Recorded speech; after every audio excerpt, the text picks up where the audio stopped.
शाम। शाम ये हिंदी उर्दू वाले सभी जानते हैं। शाम, शाम का मतलब संध्या, इवनिंग।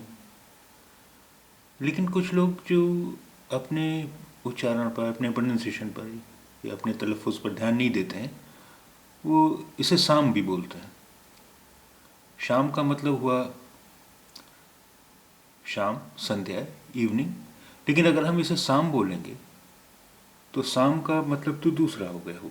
उर्दू में, क्योंकि शाम जो है अरबी भाषा का शब्द है, और शाम का मतलब होता है मृत्यु या तबाही, डेथ और डिस्ट्रक्शन। तो इसके उच्चारण पर, इसके तलफ़ुज़ पर, इसके प्रोनाउंसिएशन पर हमें ख़ास ध्यान देना चाहिए। ये शाम है, और जिसका मतलब होता है संध्या या इवनिंग, वो है शाम। शाम, शाम यानी शाम, संध्या, इवनिंग। और शाम का मतलब होता है मृत्यु या तबाही।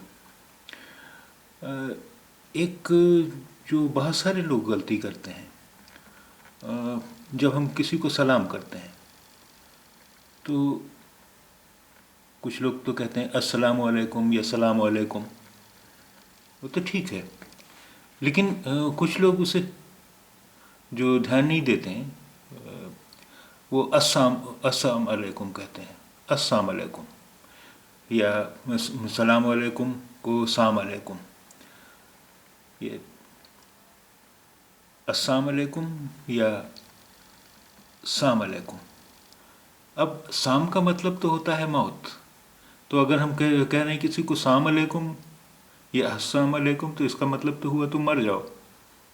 तो इसलिए हमें इस पर भी ध्यान देना चाहिए। हम या तो सलाम अलैकुम कहें या अस्सलाम अलैकुम कहें, लेकिन साम अलैकुम या अस्सलाम अलैकुम नहीं कहना चाहिए, क्योंकि इसका मतलब हुआ तो तुम मर जाओ।